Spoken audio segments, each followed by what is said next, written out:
Play 2, A Marriage Proposal. By Anton Chekhov. Introduction to Drama and Intermediate Grammar Audio Lecture. Introduction to Drama, Bachelor of Arts English Honors. Featured performance, A Marriage Proposal by Anton Chekhov. Get ready to laugh. This one-act play is a classic farce, a genre where the humor stems from increasingly ridiculous situations and absurd misunderstandings. As the stakes rise and the characters' tempers flare over the most trivial details, the comedy escalates until you can barely believe what you're hearing. Who is Anton Chekhov? Anton Chekhov was a Russian writer who lived from 1860 to 1904. He is considered one of the greatest short story writers in the history of literature. He was also a doctor, which is interesting because he had a sharp eye for diagnosing what was wrong with people, not physically, but socially and emotionally. His plays are comedies, but they are comedies with a bite.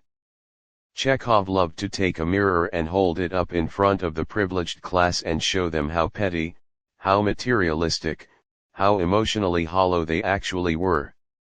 And he did it with such charm that they almost did not notice. A Marriage Proposal is a farce. The genre of farce means exaggerated, absurd comedy where ridiculous situations keep spiraling out of control. Meet the characters. 3 characters. First, Ivan Vasilievich Lomov. He is a landowner in his 30s.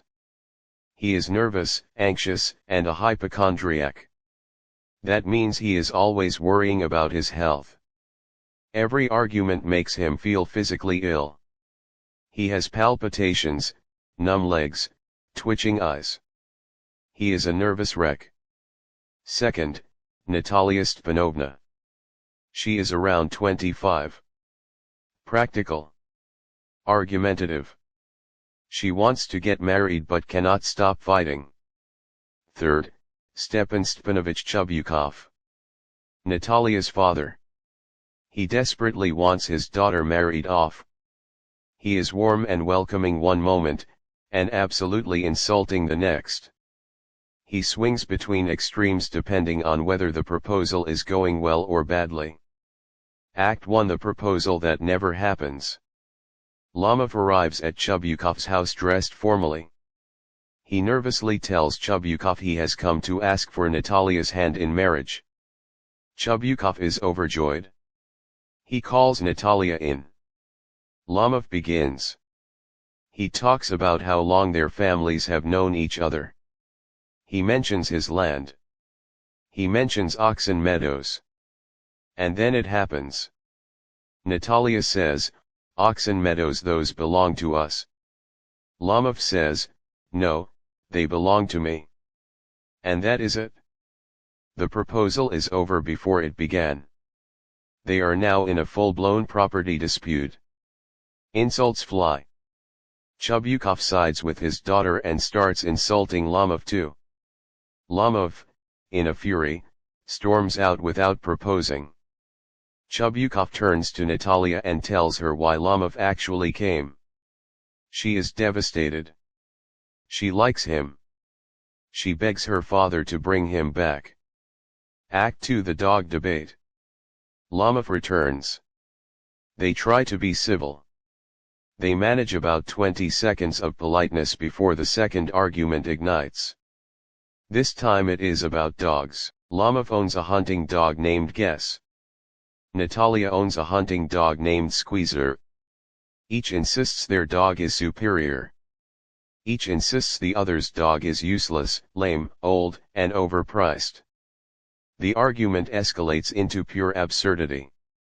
They are screaming about dogs at a time when they are supposedly about to get engaged. The stress becomes too much for the fragile Lomov. He faints. Everyone panics. Chubyukov declares him dead.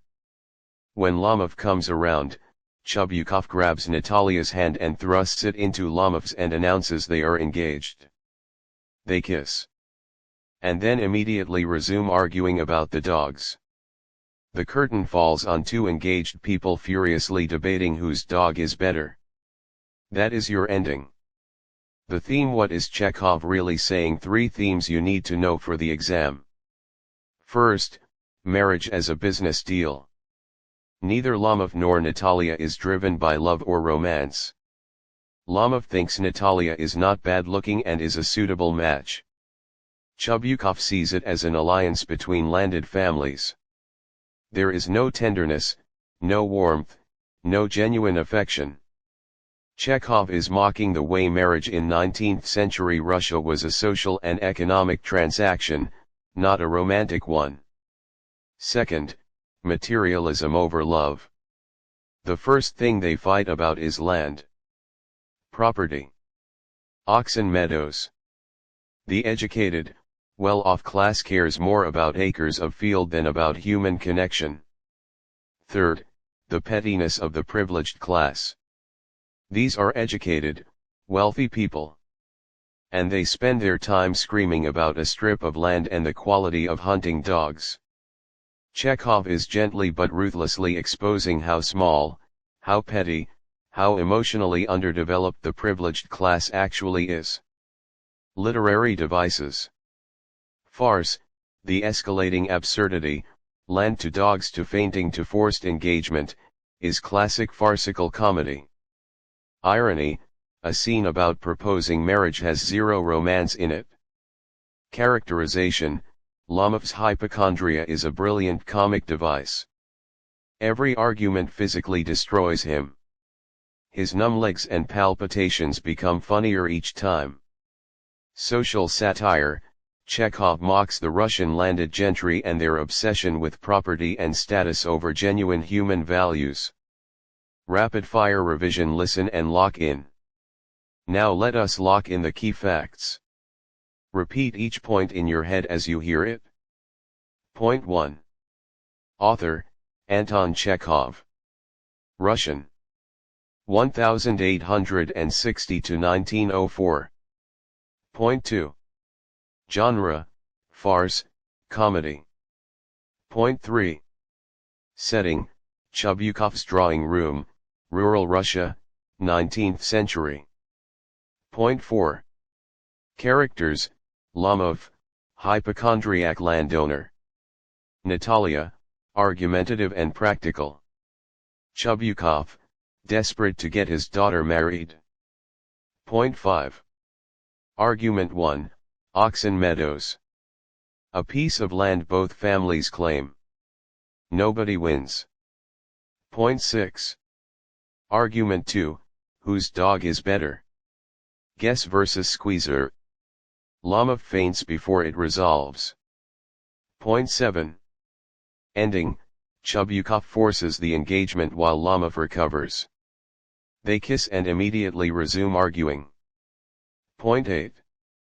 Theme 1, marriage as a social and economic deal, not romance. Point 9. Theme 2, materialism over love, they fight about land, not love. Point 10. Theme 3, the pettiness of the privileged class. Point 11. Devices, farce, irony, social satire, comic characterization. Point 12. Exam tip, if asked what Chekhov is satirizing, say, the superficiality of the upper middle class, who treat marriage as a business arrangement and cannot prioritize love over property. Excellent. That is a marriage proposal complete. You have it.